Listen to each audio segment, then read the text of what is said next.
Amen. So really quick context. Last week, Matthew chapter 26, we were talking about Jesus is more or less arrested. I would say he's more like kidnapped, mugged in the middle of the Garden of Gethsemane. He's bound and he's brought before the council. Some things that if you weren't here, you might want to jot down are the council just happens to be convened in the middle of the night. So right from the start, we know this is a total sham from the beginning. There's no official Roman presence there, so they're already like trying to set him up and they're trying to get their story straight. And I wrote the two big charges that they decide to stick to him. The first one is that he's a terrorist, more or less. They say he's a domestic terrorist. He said he's going to destroy the temple and rebuild it in 3 days. So that's the first accusation against him. Of course, we know that that is false because they misunderstand what he means by destroy the temple. So they're not totally following with that. The second is an accusation that they level against him that's actually true, and that is that he's guilty of treason. And his treasonous act is that he is saying that he is the son of David, which is in line to be the king of the Jews. And this is actually, we're going to see, this is going to be the accusation that Pilate cares about, because Pilate doesn't give a rip about Jewish spirituality. He doesn't give a rip about their theological fighting or their interpretation of the scriptures. He cares about one thing and one thing only, and that is keeping the peace in Jerusalem, which is where he has been assigned over by Emperor Tiberius. So with that, let's jump into chapter 27. When morning came, all the chief priests and the elders of the people took counsel against Jesus to put him to death. So I think what we want to know is, if we're following this along, this is a very abrupt change. So he's been arrested, and now they've decided, it says that they take counsel. So they've gathered together, and they're getting their story straight, and they say, listen, we're going to see this in a second. They do not have authority to pronounce a death sentence on Jesus. That's actually against the law. Rome has made it very clear that the only people who can sentence someone to death are the Romans. So the Romans have a monopoly on death. So they come together and they say, listen, we are going to suggest the death penalty. All of our story is going to be the same, and we're going to bring him before Pilate. And they bound him and they led him away to be delivered him over to Pilate, the governor. So let's talk a little bit about Pilate. Pilate is an interesting guy. It turns out that we don't have a ton, but we do have some records of who he is outside of the Bible. Rome takes pretty good records. So let's talk a few things. Number one, Pilate has a handful of jobs. He's listed in the Bible as a governor. In the Roman system, a better term is that he is a prefect. So a couple things to note. Sometimes we're reading this Bible and we forget kind of this larger picture of the first century. And it's important to note that Pilate's position is not overly impressive. If you are a governor or prefect in the Roman Empire, being assigned over the region of Judea, which is his assignment, is not a really glamorous assignment. So it's not like he is this high and mighty guy who just like speaks to Caesar often. He is a lower level governor who has been assigned to one of the least popular places to be assigned to. The reason it's not popular is because the Jews have negotiated these certain deals with Rome. And the deal is more or less that they're going to collect taxes and they're going to keep the peace. And Rome is going to, they're going to rule over Jerusalem, but the Jews are going to have some power to kind of within themselves govern themselves. And so Pilate is more or less there to do a couple things. He is, number one, there to keep the peace. The second thing is that he is responsible for collecting taxes and also distributing monies. So if the Roman government sends him money for a project, something to be built, maybe a road, infrastructure, he is responsible for, I'll just go like this, money in and out. He's responsible for all of it. And then the third thing that he's responsible for is keeping records. And Rome wants to know how many people are coming in, how many people are coming out. How many people are paying taxes? How many people do you think aren't paying taxes? How many slaves are there? What is the general sentiment like? And so Pilate is overseeing this area, and I think this is the genius, the dark, evil genius of these Pharisees and religious leaders. His number one job is peace. Now, the timing that they have caught Jesus is very peculiar, because what is the season around Jerusalem? Okay, it's Passover. And what do you know about Passover? Okay, yeah. Jerusalem goes from like kind of a medium city to just overflowing at the seams. We're talking about like in all directions, tents being pitched, and there's not enough room for all these people. So it's overflowing with people. What's that? Woodstock. Yeah, Woodstock for sure. Yeah. Jimi Hendrix is playing guitar. Yeah. Okay, so it's overflowing with people. His number one job is to keep the peace. Now, this is the one time, well, actually there's about 3 or 4 times a year, but this is the biggest one where Pilate is saying, my job probably matters a lot. This is the one time where my job could be in jeopardy. Because if these people riot or they rebel on my watch, I'm going to be the one held accountable. So he is on high alert at Passover. The Pharisees and the religious leaders, they go and they get Jesus, right? They don't go get him in the countryside and wheel him in at some random time. They wait until Passover, and then they bring him to Pilate. And we're going to see this. Pilate, does he think Jesus is guilty? No. In fact, he's basically like, I can see this is a sham.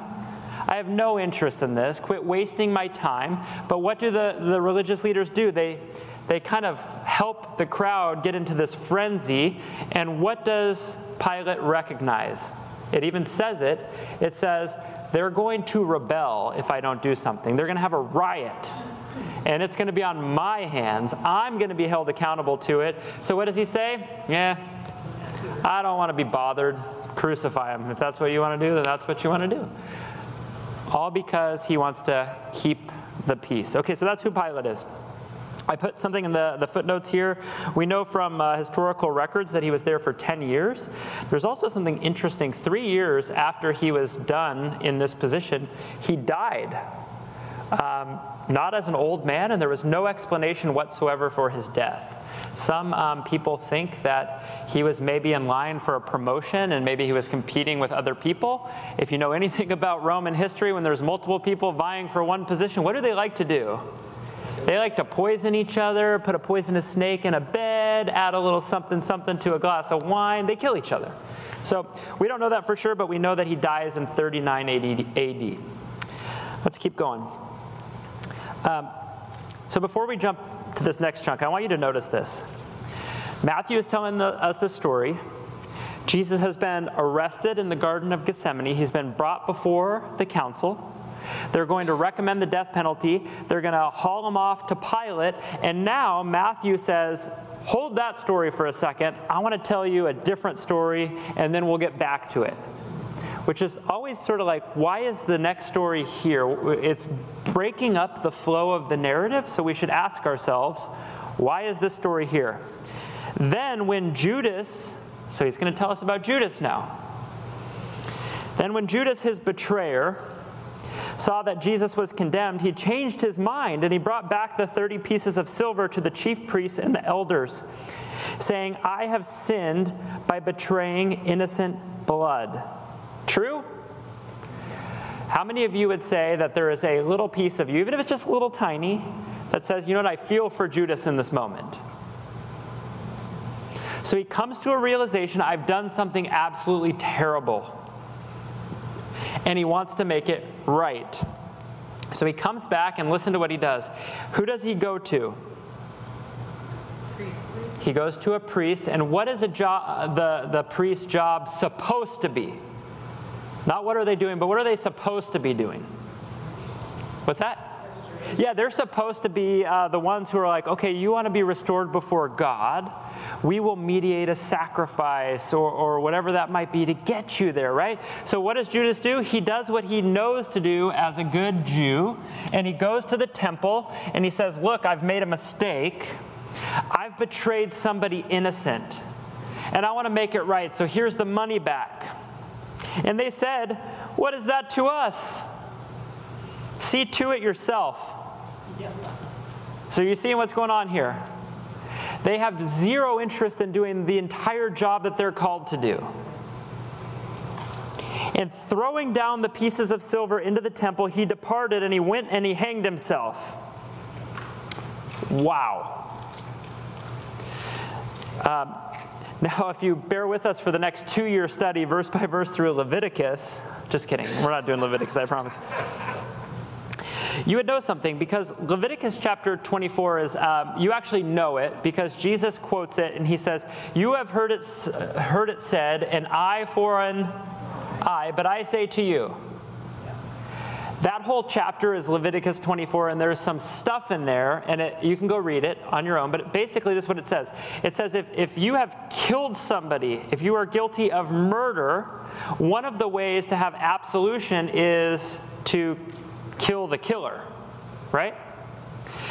Most scholars think that this is what Judas is doing. He's coming to the priest. This is the first line of command in his mind for spiritual authority. I can come before the priest. I can confess my sin. They can help me make a sacrifice to make it right. But they don't do it. So what does he do? He sees himself as the murderer, the one who has betrayed innocent blood, which is the exact same terminology used in Leviticus. And so what does he do? A life for a life. He kills himself. But the chief priest, taking the pieces of silver, said, it's not lawful to put them in the treasury. So here they go. They have no interest in helping Judas with his sin problem, but they're like, well, it's against the law to take blood money and put it into the treasury, which is interesting because they got the money from the treasury in the first place, right? But now they're like, well, it's kind of tainted now. We wouldn't want to ruin the holy treasury of God by putting blood money into it.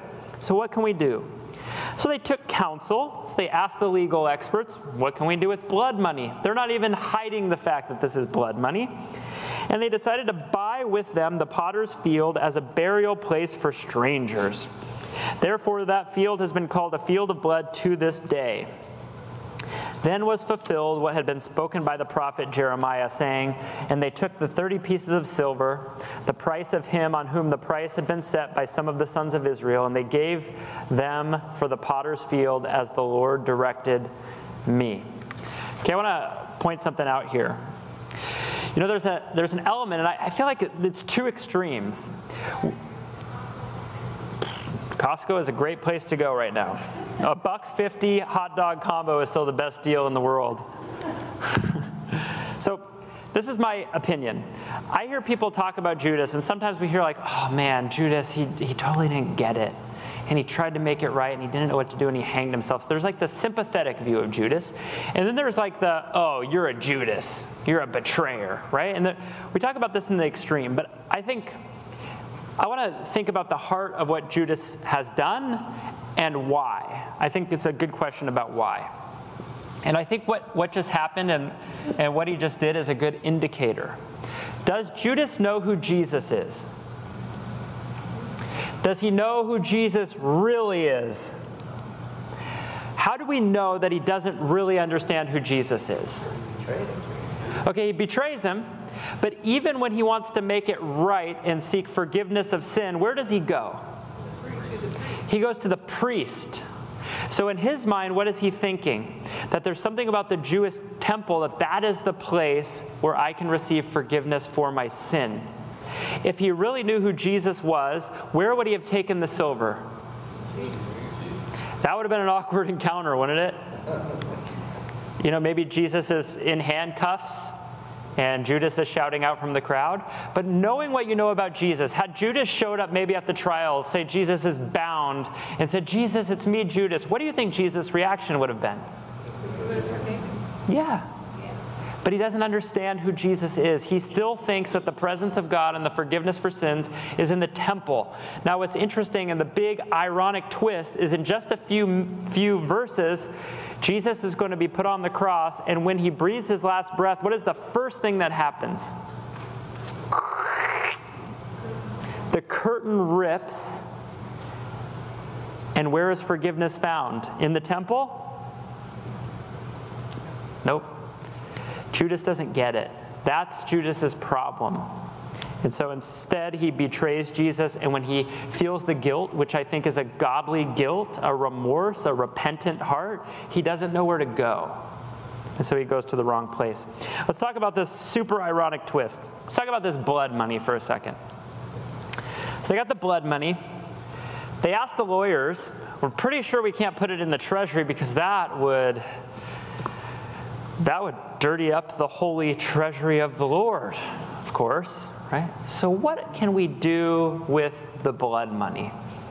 And the Jewish attorney says, well, you could buy something that's already profane and dirty, like a cemetery, right? What do Jews think of cemeteries?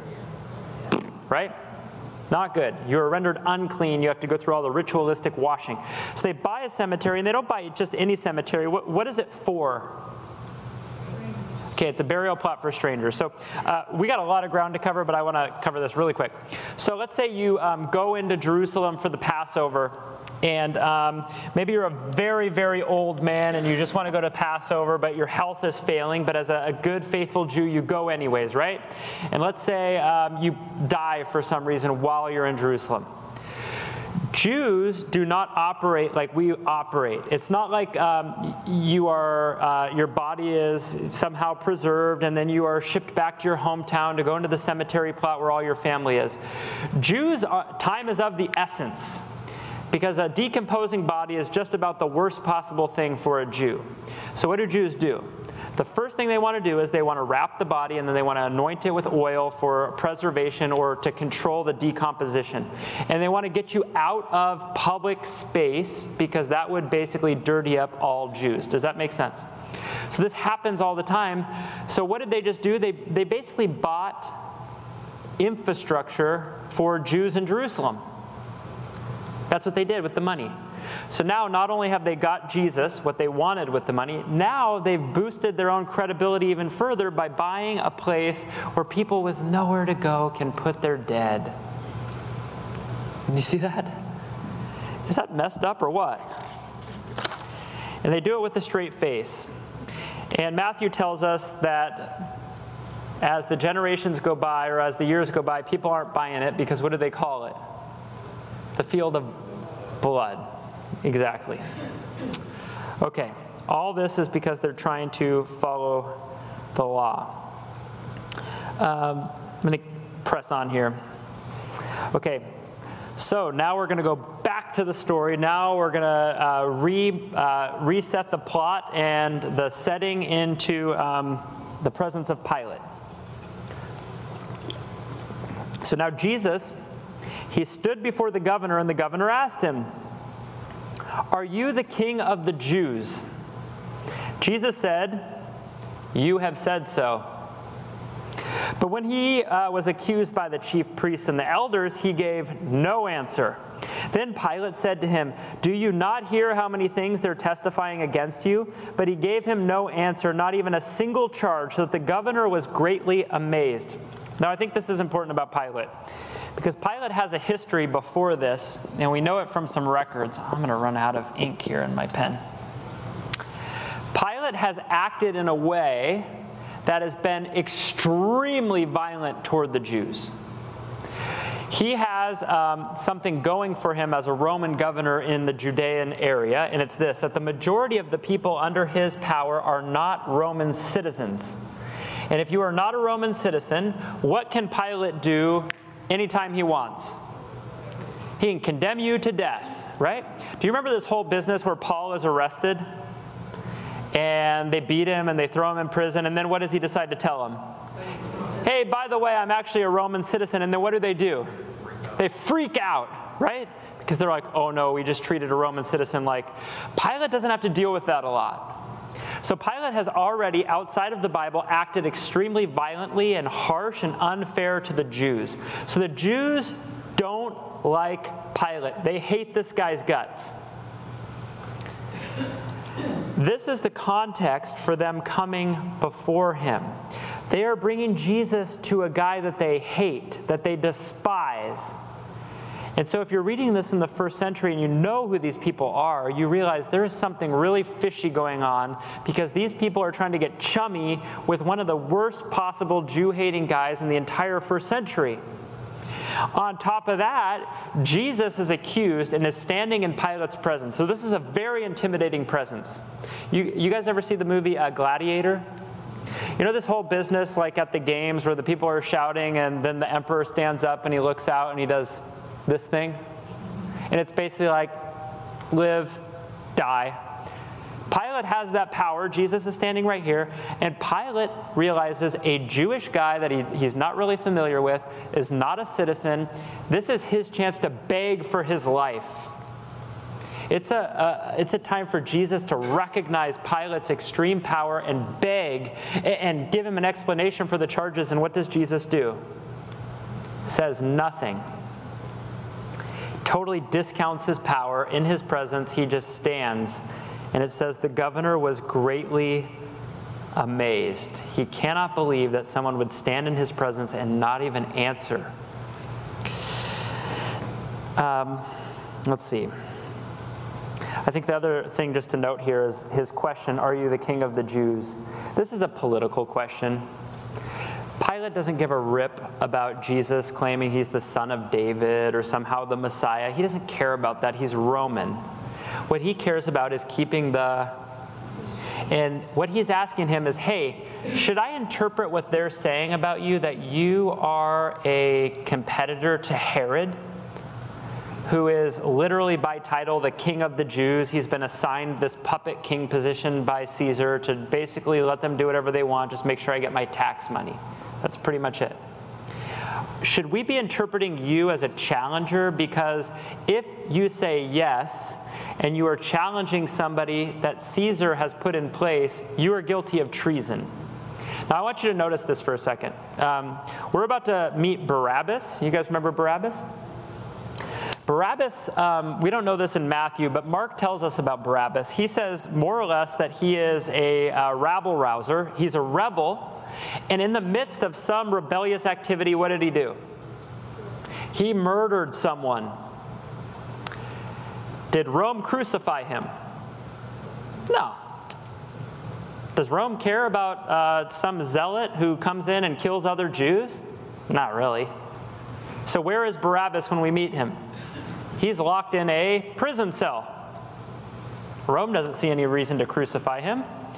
Why will Pilate decide to crucify Jesus? Because the accusation leveled against him is what?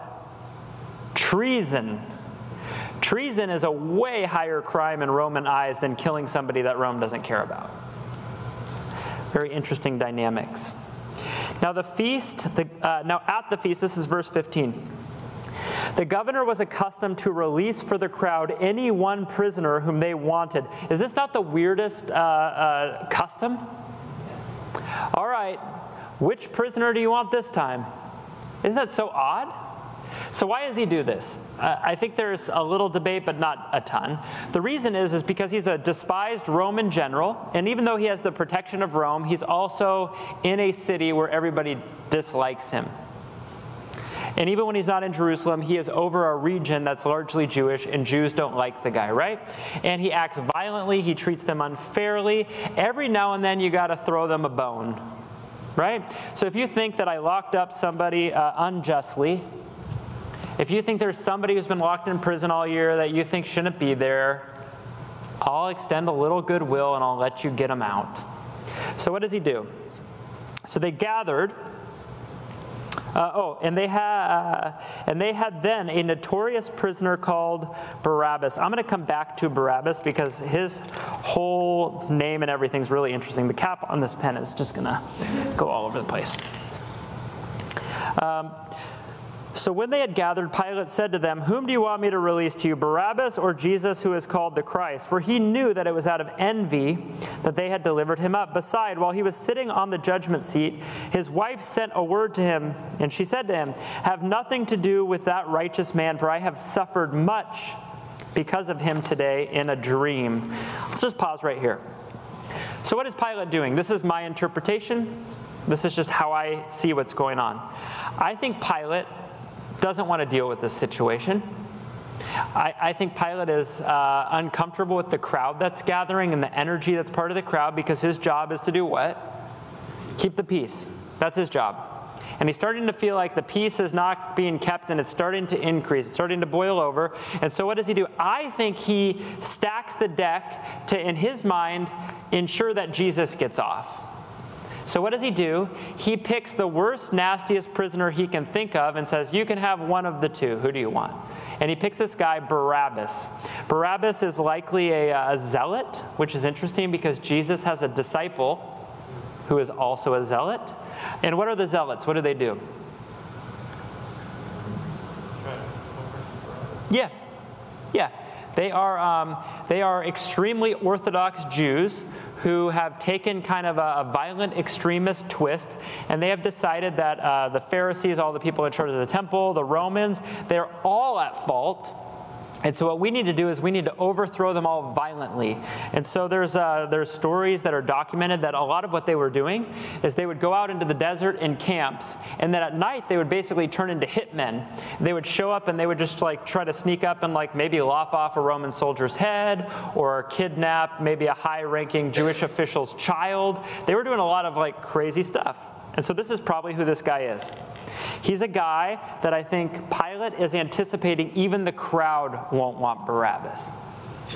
So he says, who do you want me to release to you? Barabbas or Jesus, who is called the Christ? Now, how many of you have a Bible open? Okay, anybody have New King James? Anybody have NRSV, NASB, NIV? Anybody have a different name for Barabbas? Yeah, what do you have? It says Jesus Barabbas. Okay, yours says Jesus Barabbas. Oh no, pen down. This is not good.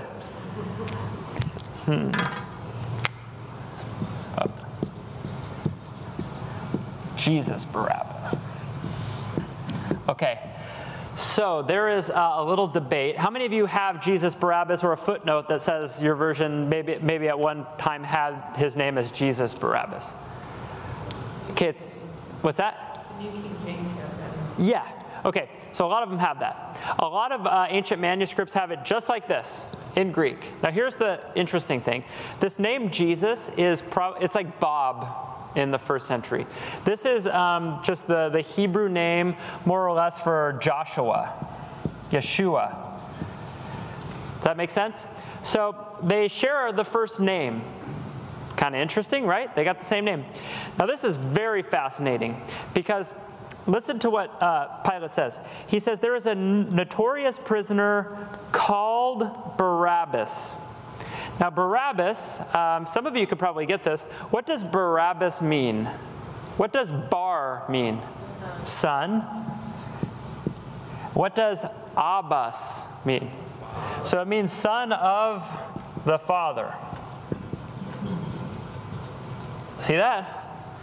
So his name is Jesus, Son of the Father. Now there's a couple things going on. These are like these are expert opinions, and they're not all unanimous. So I'm just telling you that right now. This is not like everybody believes this, but a lot do. A lot of people think that Barabbas is not his name, that it's more like a moniker. It's like a nickname in the zealot community where he goes by this name because this is not a name. This is, my name is Son of my Father. Does that sound like a name to anybody? Sounds like a strange name to me. So a lot of people think he's going by this moniker, the Son of the Father, and it's like this notorious name. It's like when maybe a serial killer doesn't go by their real name, but they go like by the Night Stalker or something like that. Does that make sense? So I think this might be what Matthew is wanting us to know.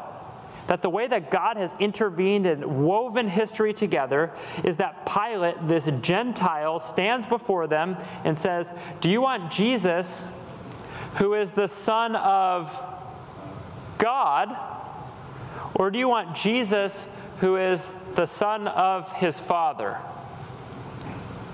The murderer, the zealot, the rebel. The guy who kind of at his core represents everything vile and evil and dark about the human condition? Or do you want the one who is called Jesus the Messiah, Jesus the Son of God? That's interesting. And so what do the people do? We can just jump ahead. You guys all know what he does. What do they do? The Pharisees work him into a frenzy and say, we want Barabbas. I think there's a couple things going on. I think they choose the human being who goes by his kind of like serial killer moniker. But I think if you step back, I think spiritually what they're doing is they're saying we want the sin and the darkness. We want the thing that represents everything vile about humankind. We choose that. That is some heavy-duty stuff. And so that's what's about to happen. The second thing that happens is very interesting. Is I didn't know this until this week, but Pilate's wife has a dream. And I've never thought about this. It just kind of popped up, and I thought, oh, that's fascinating. There's only 3 times in the book of Matthew where a dream is had. Can you think of any of them?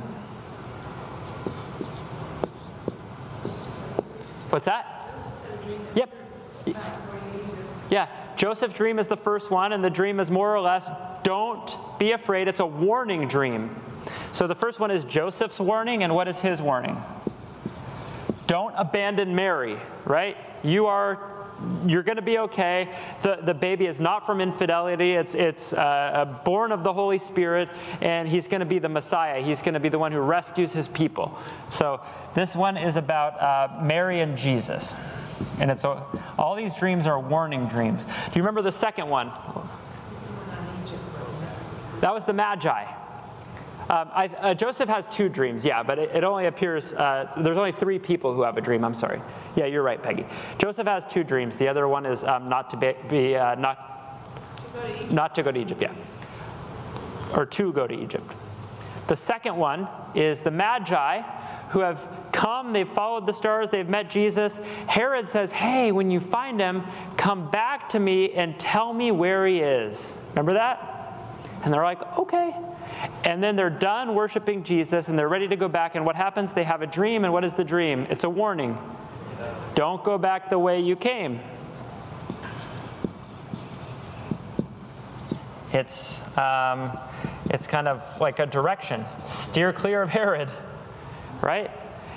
I love that story, by the way. One of my favorite things in all of Matthew that I learned in this study is that the second Jesus gets called the king, Herod is never mentioned as the king again. I just thought that was so awesome. I never knew that.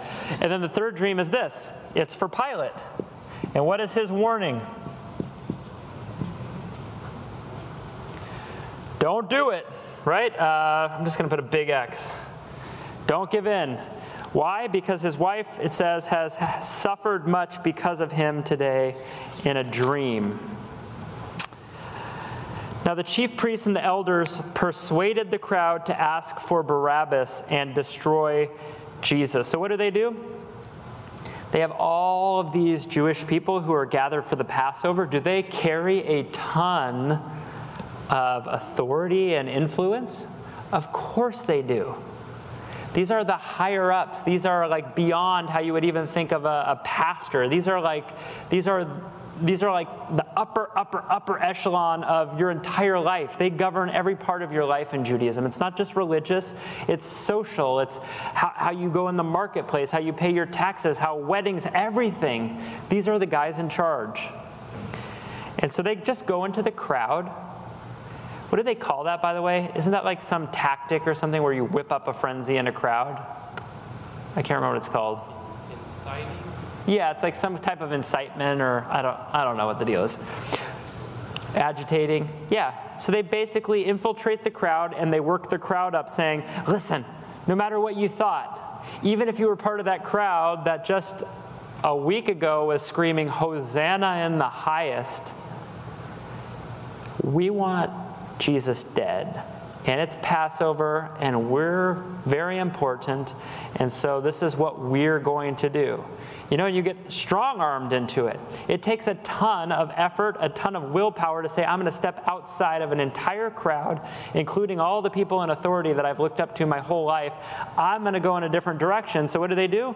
The crowd goes along with it. So the governor, Pilate, again said to them, which one of these two do you want me to release for you? And they said, Barabbas. And Pilate said to them, then what shall I do with Jesus who is called Christ? See that he says, who is called Christ. He doesn't say Jesus who is the Christ. He's just repeating, this is what you've said. What am I supposed to do with him? And they all said, let him be crucified. And he said, "Why? What evil has he done?" But they shouted all the more, "Let him be crucified." The same people, in large part, who have been following Jesus all the way. Jesus, throughout Matthew, has had these encounters. It says like the crowds followed him, and then every now and then Matthew will just tell us a story of the crowd gets whittled down into one or two people. Maybe it's a huge crowd by the road, and all of a sudden there's two blind guys, and what are they yelling? "Jesus, Son of David, have mercy on us." And all of a sudden Matthew narrows in and tells us about some individuals that have an interaction with Jesus. But the crowd is this big, unnamed thing. They're along for the ride, and this is where the ride stops. So they say, "Crucify him." So this is kind of the turning point. So when Pilate saw that he was gaining nothing, but rather that a riot was beginning. So if you're Pilate, what is happening in your head? Red alert, red alert. What is the fastest way from point A to point B to bypass riot? Because riot could equal, I don't have a job. In the Roman world, if you don't do your job well, what happens a lot? Just off with your head, right? Maybe you get banished to some crazy place. Maybe you get conscripted into the military and put on the front line so that at least maybe you could kill somebody before they kill you. And he recognizes this is bad for business. So he took water and he washed his hands before the crowd. This is the ritual. I'm washing my hands. "I am innocent of this man's blood. See to it yourselves." So, question. Everything we know about Pilate, is he innocent of Jesus' blood? No. Because who is the only person in the story who can condemn him to death? So what is Pilate doing? He is trying to skirt responsibility. He is trying to have both peace and no riot, and also distance himself with murdering people is kind of yucky business, and I didn't choose it. You chose it, but I'm going to let it go ahead, right? But should he be held accountable? Not by Rome. Rome doesn't care, right? So what is he trying to do? He's trying to get away from the responsibility. So he washes his hands and he says, "I am innocent of this man's blood. See to it yourselves." And all the people answered, "His blood be on us and our children." Yikes. Then he released for them Barabbas, and having scourged Jesus, delivered Jesus to be crucified. Very, very sobering moment. It's that Pilate is the one guy who stands in this story, this Gentile guy who has any power whatsoever to say no. And instead, he gets swept up in self-preservation, his desire maybe to get promoted one day or to get a better position. He wants to save face, and he recognizes that every now and then you just got to sentence someone to death if you want to play the game of politics, right? And so he does it. And the crowds are working into the frenzy. And what they say is an interesting thing. Because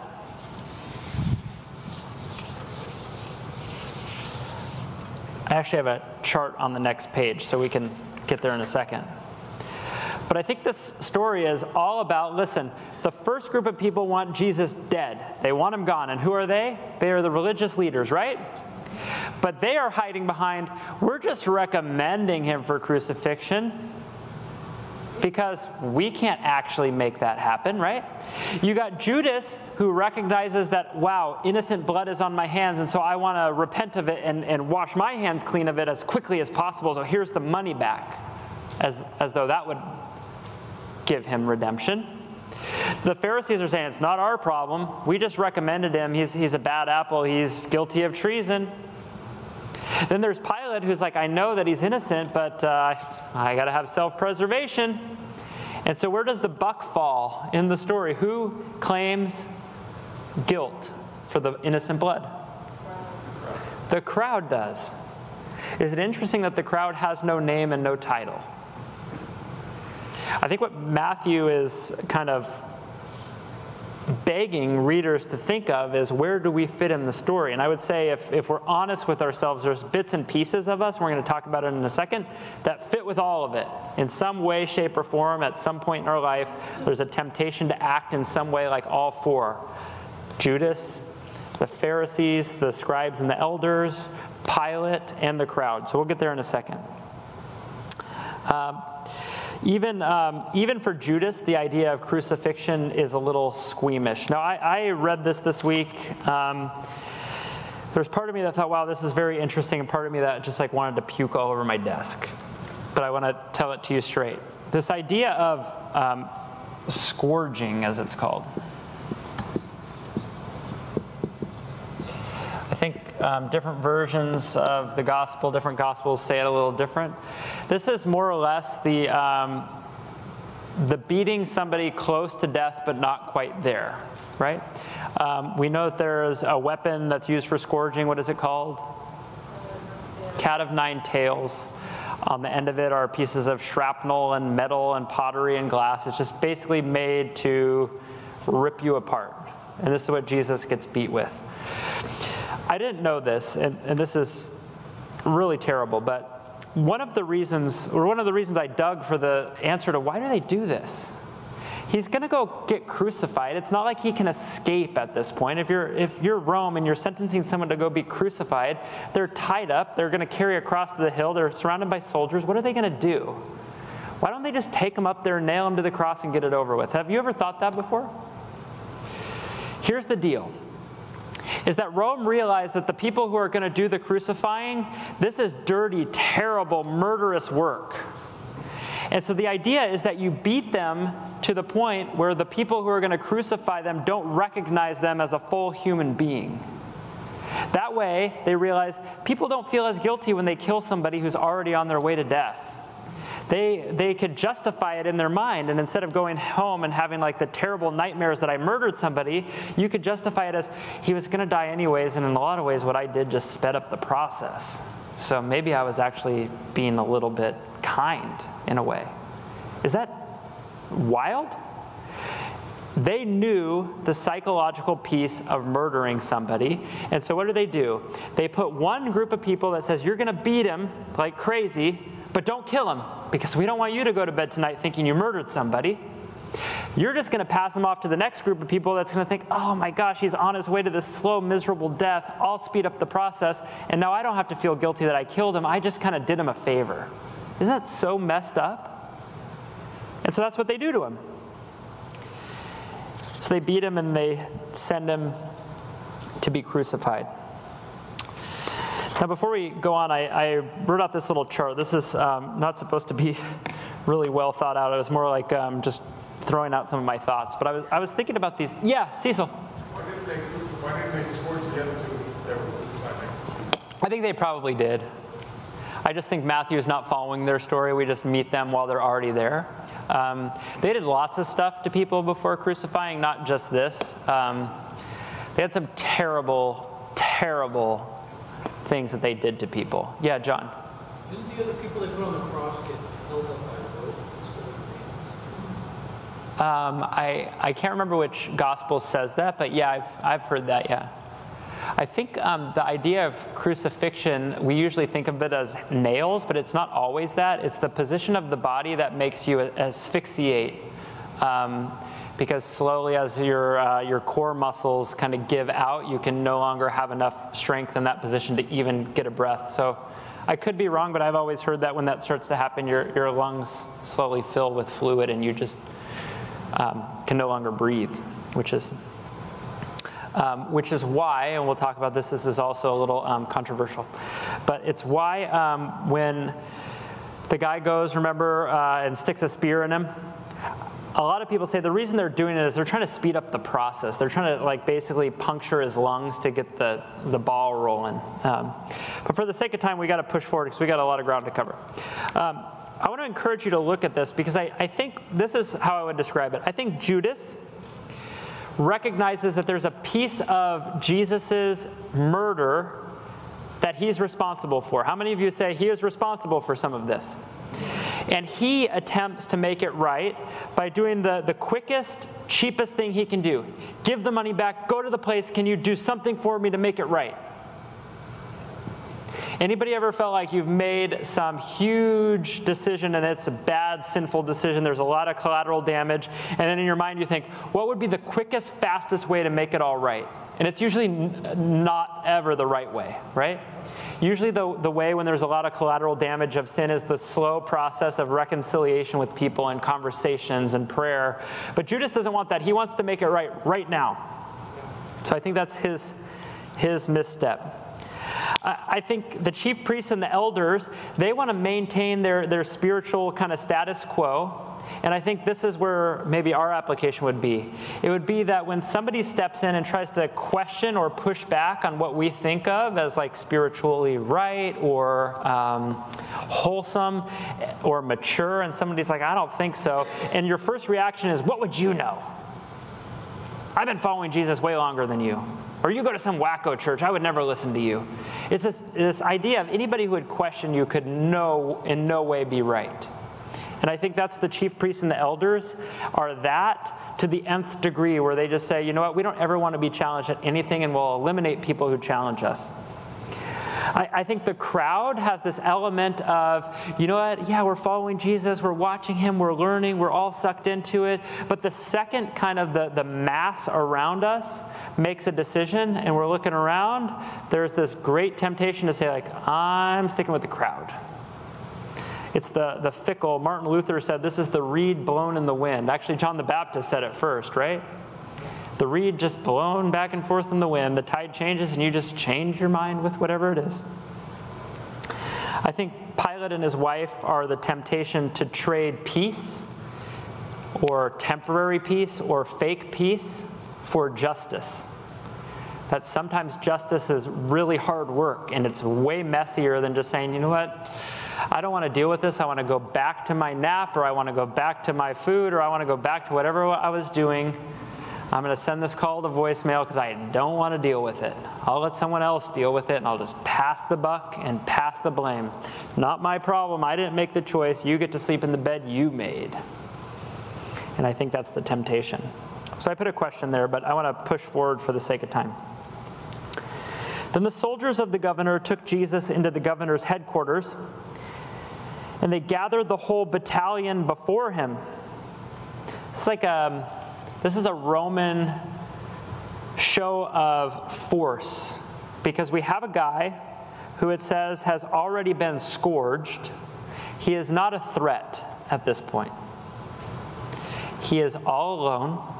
He is a Jewish non-citizen, and now Rome wants to make sure that you know that you know that you know that violence is theirs and theirs alone. So what do? They gather an entire battalion around him. They strip him and put a scarlet robe on him. I didn't know this, but a scarlet robe was probably just taken from Scarlet was the lowest ranking officer in the Roman military, wore a scarlet robe. So they probably just said, hey, you just started. Give us your robe. We're going to dress him up and play theatrical king with him. And twisting together a crown of thorns, they put it on his head, and they put a reed in his right hand. And kneeling before him, they mocked him, saying, Hail, King of the Jews! And they spit on him, and they took the reed, and they struck him on the head. And when they had mocked him, they stripped him of the robe, and they put his own clothes back on him, and they led him away to be crucified. What is the point of all that? The point of all that, I think, is that Matthew wants you to know that the depravity of humans, when their business is death, they make a sport of it. That it becomes, man, crucifying people day after day gets awfully boring. What can we do to spice things up? Let's do a little theatrical performance with the guy. Let's make fun of him a bit and have our fun with him, and then we'll get to the business. And so they basically reduce him down to an actor in their little violent play, and they make fun of him. The great irony is as they bow before him and they mock him, saying, Hail, King of the Jews, what they're doing in action is actually the correct thing to do with the wrong heart. As they went out, they found a man of Cyrene, Simon by name. They compelled this man to carry his cross. So what is Jesus' physical capability in this moment? He can't even carry his own. He needs somebody else to do it for him. So they basically pull a guy against his will. The word compelled in Greek is completely negative. It's they forced it upon him. He doesn't want to do it. They just said, hey, you look like a strong guy. You're going to carry this. And when they came to a place called Golgotha, which means the place of a skull, they offered him wine to drink mixed with gall. But when he tasted it, he would not drink it. I would encourage you, if you're interested, you can look up some of those keywords on, Bible Gateway or one of those. The idea of giving him gall is it's vinegar, more or less. And there's some prophetic words, we don't have time to go into it, about exactly this. And the idea is basically that your captor is trying to sort of treat you nicely, so they're giving you a drink, but they're not going to give you the water that's for them. They give you vinegar as your drink.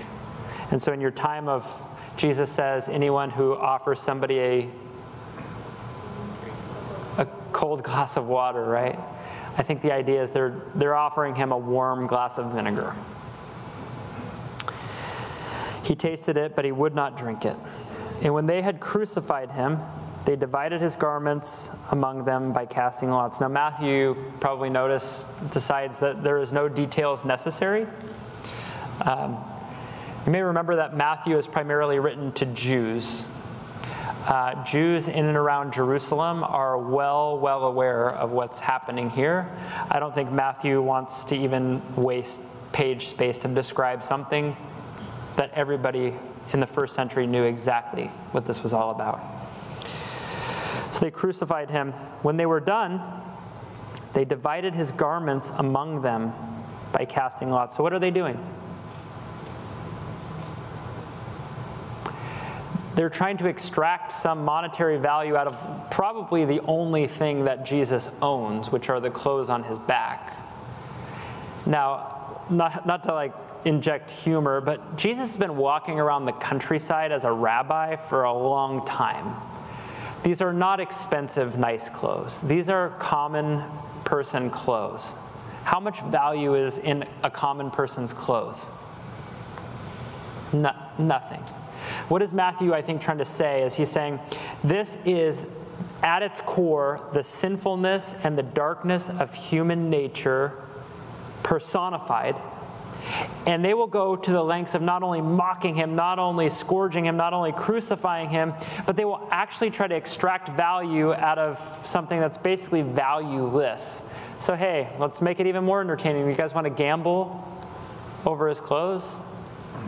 So if they're gambling over his clothes, we don't often talk about this, but he's being humiliated even further because he's probably being crucified naked.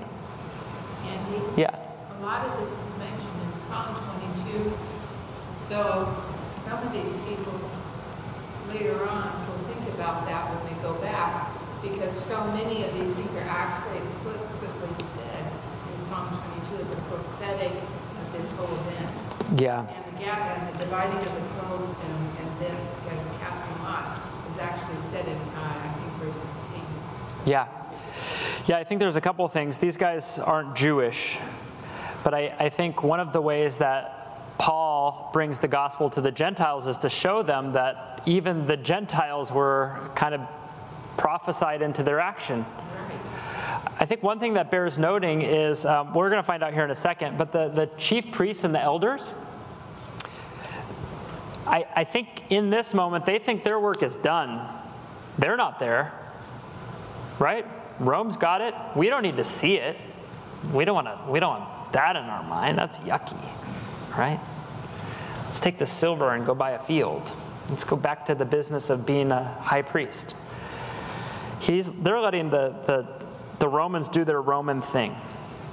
Let's just keep going through here. They sat down and kept watch over him there. And over his head they put a charge against him, which read, "This is Jesus, the King of the Jews." Even in their mocking humiliation, they actually get it right, don't they? They put a sign that's meant to demean him, and they actually write the truth. Sometimes you might see this, Catholic rosaries oftentimes have, the cross at the bottom of the rosary, and it has 4 letters, I-N-R-I. Has anybody seen that before? Those letters are Latin. They are the Latin words for Jesus, King of the Jews, which is kind of interesting. Then 2 robbers were crucified with him, one on the right and one on the left. Now, it's kind of hard to connect the dots, but in just a second we're going to find out that James and John, their mom is actually there. She's one of the very few people in the story that shows up at the crucifixion. Do you remember anything that she asked for her sons? What did she ask for? Yeah, when you come in your power, in your glory, could my son sit at your right and your left? And what does he say? He doesn't say no. What does he say? You don't know what you're asking. And then he says, can they drink the cup that I drink? And what do they say? Yeah. And I got to imagine that those words are playing over her in her mind when she realizes what it means to be at the right and left hand of him when he comes in his glory. I can't imagine the pit in her throat realizing, oh my gosh, I can't believe I said that. I can't believe that I was jockeying for position and power. And this is what Jesus meant, the drinking of the cup. We talked about that last week. That's the wrath of God. And those who passed by, they derided him too. They were wagging their heads and saying, you who would destroy the temple and rebuild it in 3 days, save yourself. If you really are the Son of God, then come down from that cross. Sounds awfully similar to some words we've heard. They were the words of Satan in the desert. If you really are the Son of God, just turn that rock into bread already. I think if we connect the dots, I think Matthew is already building this momentum. But if you've never read this story before and you don't know how it ends, how many of you would say, just based on what you've learned about Matthew, I've never read it, I don't know how this story ends. You read these words and you think, Jesus knows how to pass this test. Would you say that? I can't 100% put myself in that place because I can't remember a time even before I was a Christian that I didn't know Christians believed Jesus was raised from the dead. I can't remember that, but I got to imagine, knowing what I know about Jesus from what we've read, I would think Jesus will pass this test. He's not falling for peer pressure at this point. So also the chief priests and the scribes and the elders mocked him. Oh my gosh, I didn't even note this. I literally just told you that they weren't there, and then I just read verse 41. Hey.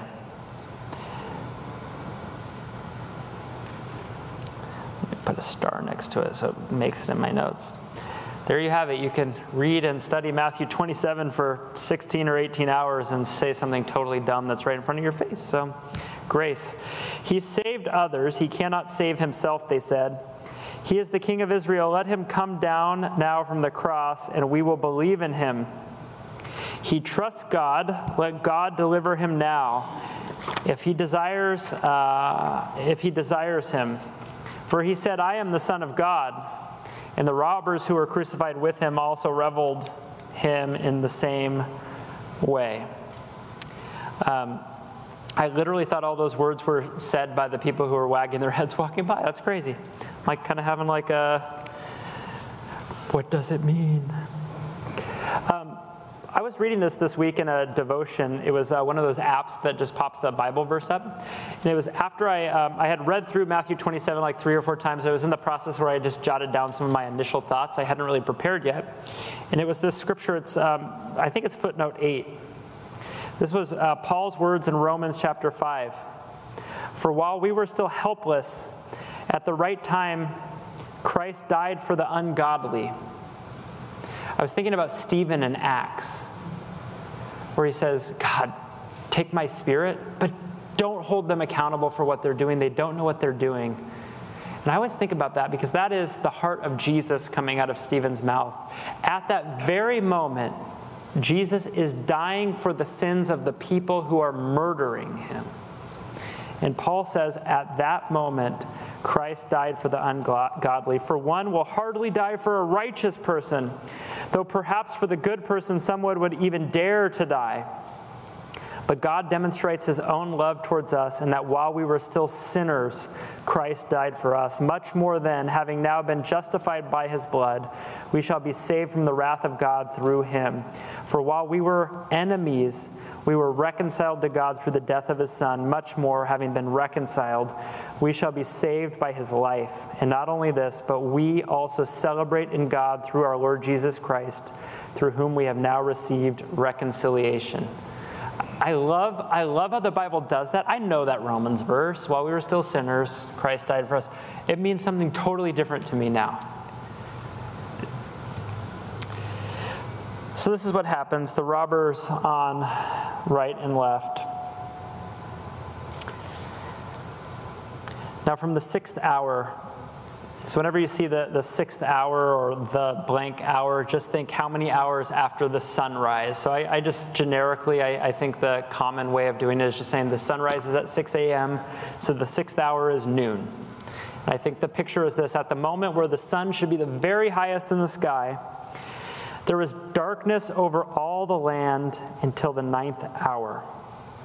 And about the 9th hour, Jesus cried out with a loud voice, saying, Eli, Eli, lema sabachthani. That is, my God, why have you forsaken me? And some of the bystanders hearing it said, this man is calling Elijah. The reason they're saying that, and you can see it, is it's even transliterated into English perfectly for you to see it. The words that Jesus says are Aramaic, but they're related to Hebrew and then into the transliteration to Greek. So Elijah and Eli, Eli, lema sabachthani sound the same. You see the E-L-I. So if he's being crucified and you're at a distance and you hear that, it makes sense that you think, I'm a Roman centurion, but I've heard of this guy Elijah before. That's a big deal to these people. Maybe he's calling him. And one of them at once ran and took a sponge, filled it with sour wine, and put it on a reed to give it to him to drink. But the other said, wait, let's see if something crazy happens. Let's see whether Elijah will come to save him.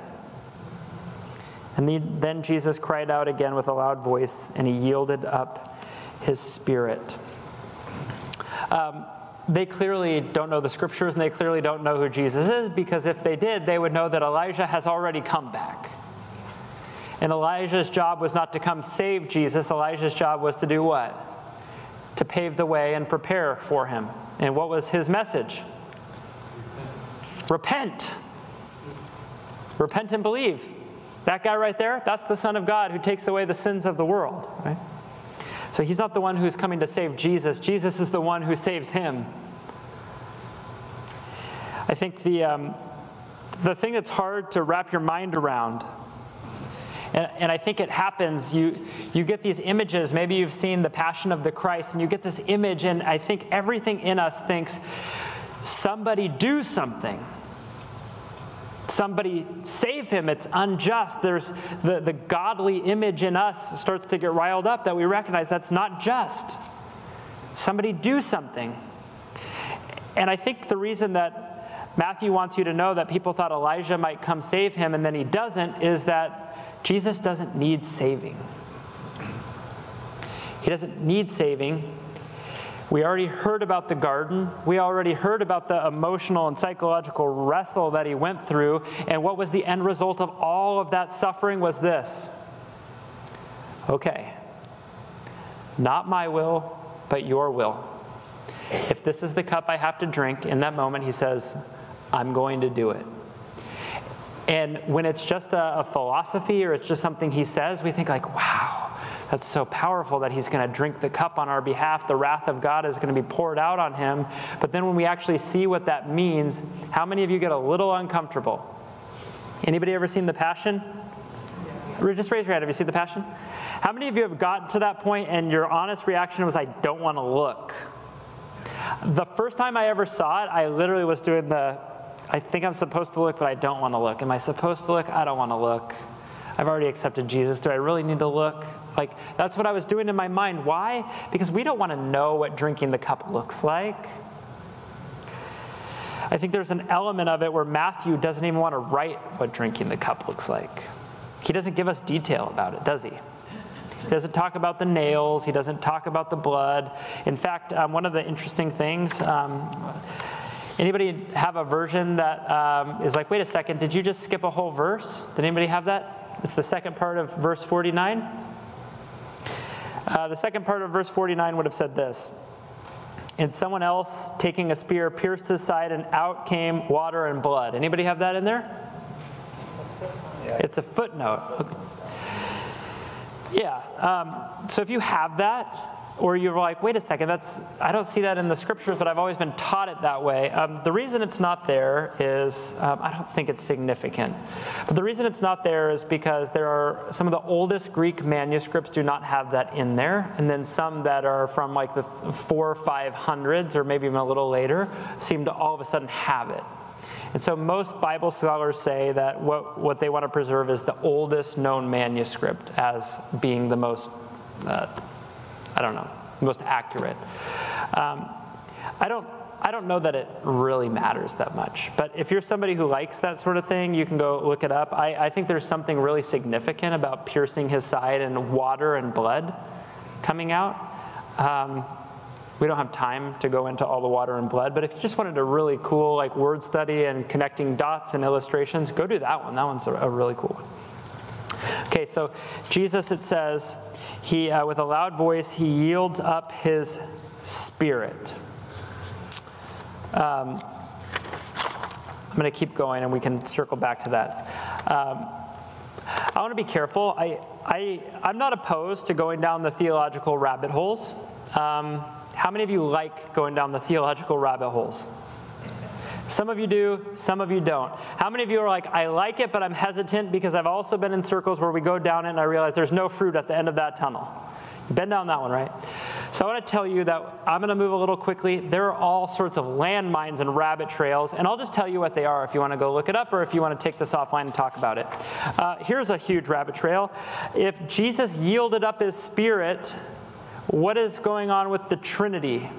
If he says, why have you forsaken me? Is it possible for God the Father to forsake the second person of the Trinity, the Son? If so, what does that mean? So there's all of these sorts of things, okay? I think part of the answer is actually in the scripture we're about to read. So let's read on, and we'll answer part of the question, I think, scripturally, and then the rest is, this is where I'm at. On the theological issues that have no 100% settling, have you noticed? Like, we've made full denominations over stuff like this. Have you noticed?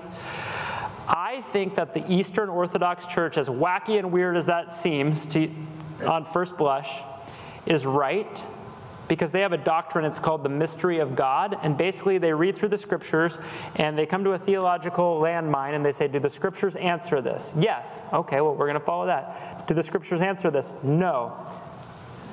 Mystery of God bucket, because we know for certain that Jesus rose from the dead. We know that the resurrected Jesus is still alive. We know that the Trinity is perfect in one. And we're just going to say, to explain it is something that humans were not intended to do. So that's where I'm at. So he yields up his spirit, and behold, the curtain of the temple whoosh, torn from top to bottom, and the earth shook, and the rocks were split. And the tombs also were opened, and many bodies of the saints who had fallen asleep were raised. And coming out of the tombs after his resurrection, they went into the holy city and appeared to many. I never made this connection. I don't know how I've ever missed this, but it seems like every commentary I read is unanimous. Do you remember Jesus wept over Jerusalem? And what does he say? He says, Jerusalem, you kill your prophets. A lot of scholars are saying the Greek vocabulary, when he says that, lines up with the saints that are raised. And they go into the city, and what are they? These are the ones that you killed, that you flogged to death, that you stoned to death, the ones who proclaim the goodness of God that you didn't want around. And who are the first to be raised from among the dead? The saints.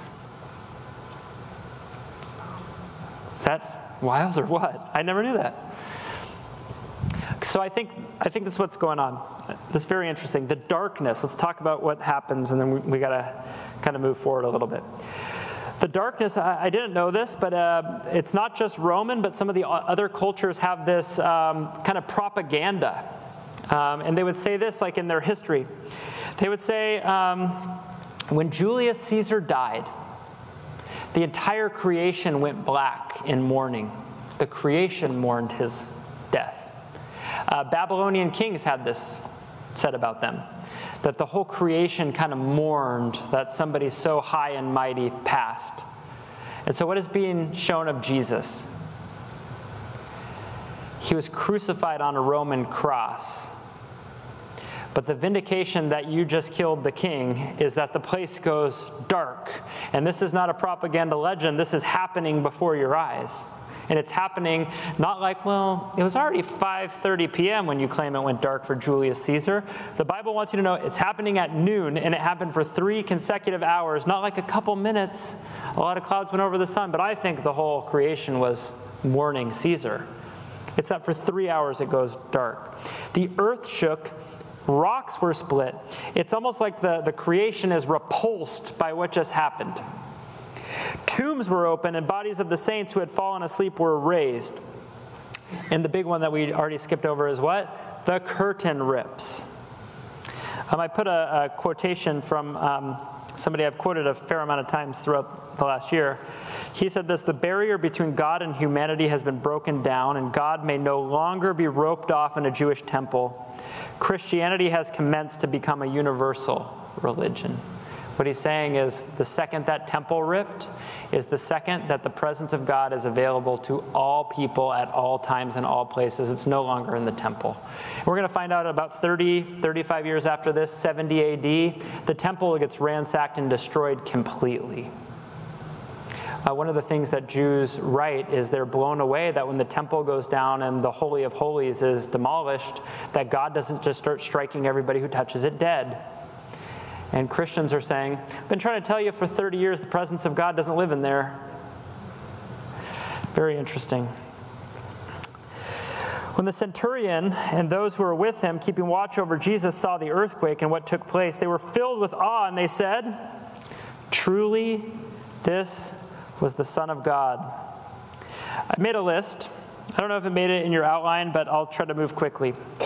These are the people who recognize the true identity of Jesus in the Gospel of Matthew, and you can make of it what you will. The first one is in Matthew chapter 4. Satan knows who he is. Of course, Mary and Joseph know because God tells them, but these are the people who come to this conclusion 100% on their own. Satan knows who he is in Matthew chapter 4. Demons know who he is in Matthew chapter 8. Remember, they said, "What do you have to do with us, Jesus, Son of God?" 2 blind men who can't even see. There's actually 2 episodes. They can't even see, and they know who Jesus is. That's in Matthew 9 and then again in Matthew 20. There's a Canaanite woman. Remember, Jesus says, dogs don't eat off the table. They just eat the crumbs that fall on the ground. And she knows who he is. Peter makes the proclamation of who he is in Matthew 16, but then his actions show he doesn't know. And then this centurion right here, or these multiple soldiers in Matthew 27. Now, if you're Jewish and you're reading this, how does that strike you? These are the worst possible people. Satan and demons, of course, but a blind man, a Canaanite woman, a Roman soldier. These people know who the Messiah is, and we're not picking up on it? No way this guy could be the Messiah.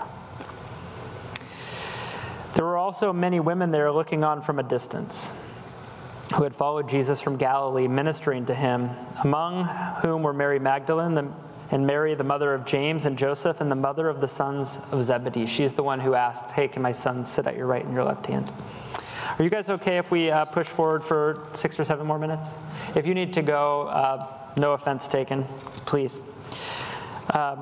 So I think this is the finality of abandonment. We've been seeing people kind of drop by the wayside. We saw the disciples, they run for it, right? Peter kind of sneak attacks and follows, and then he denies Jesus 3 times.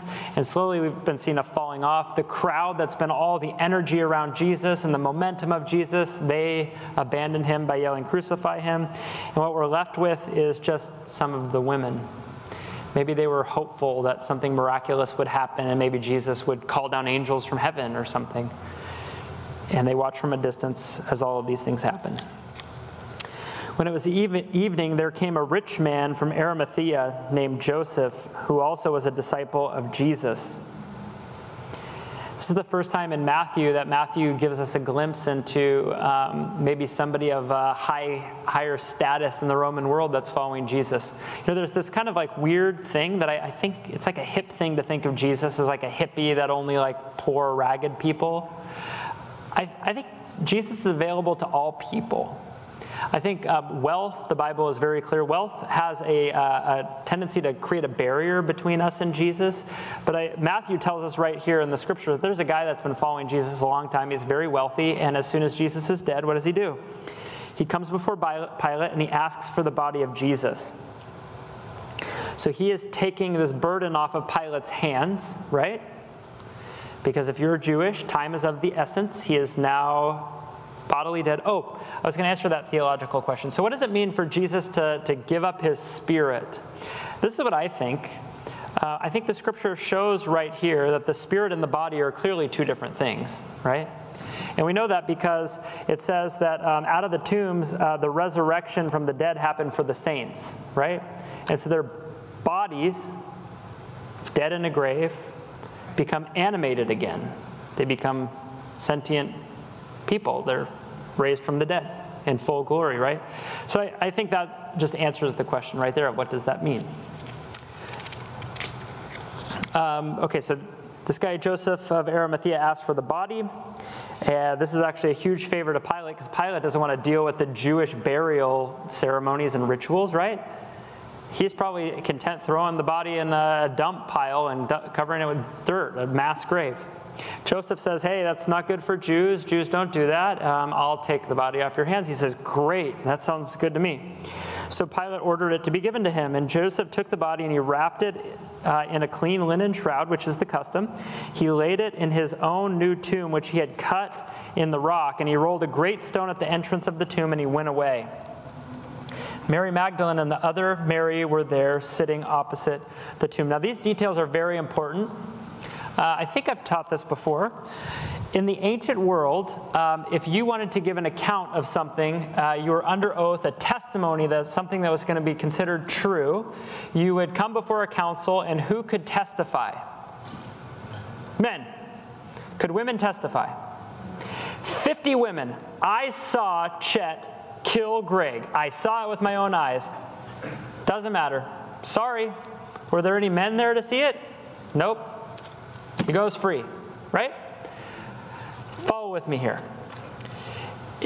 If Matthew, the author, wanted to pen this story and he wanted you to believe something in this culture, and he was making up a story and he had some incentive to get you to believe it, would he say Mary Magdalene and the other Mary were there sitting opposite the tomb? These are the witnesses to where Jesus went.